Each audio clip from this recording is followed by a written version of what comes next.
नमस्कार. जय श्री विष्णू, जय लक्ष्मी नारायण.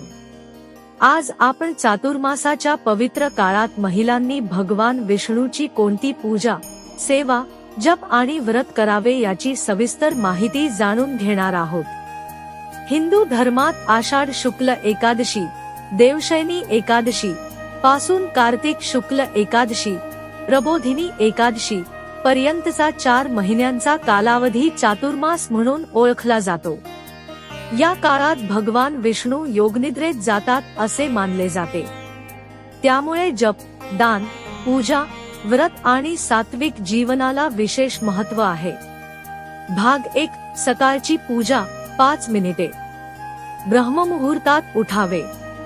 स्नान करून स्वच्छ, शक्यतो पिवळे किंवा स्वच्छ वस्त्र परिधान करावे. देवघर स्वच्छ करावे.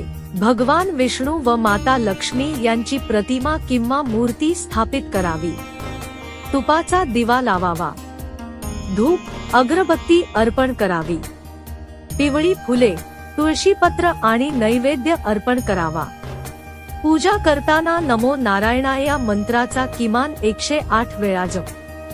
चातुर्मासात तुळशीचे विशेष महत्त्व आहे.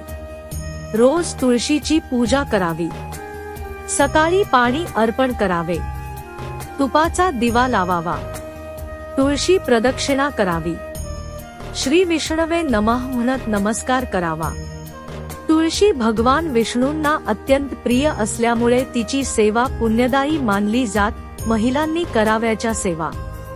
चातुर्मासात खालील सेवा करता येतात. दररोज विष्णू सहस्रनाम पठण.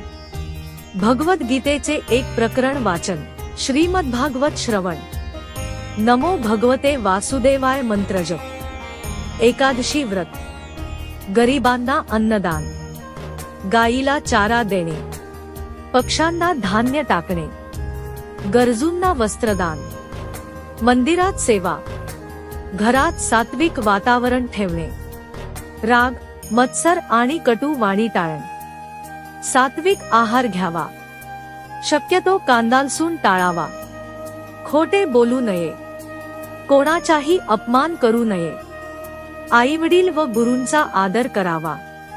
रोज भगवान विष्णूचे नामस्मरण करावे. संध्याकाळी दिवा लावून विष्णूची आरती करावी.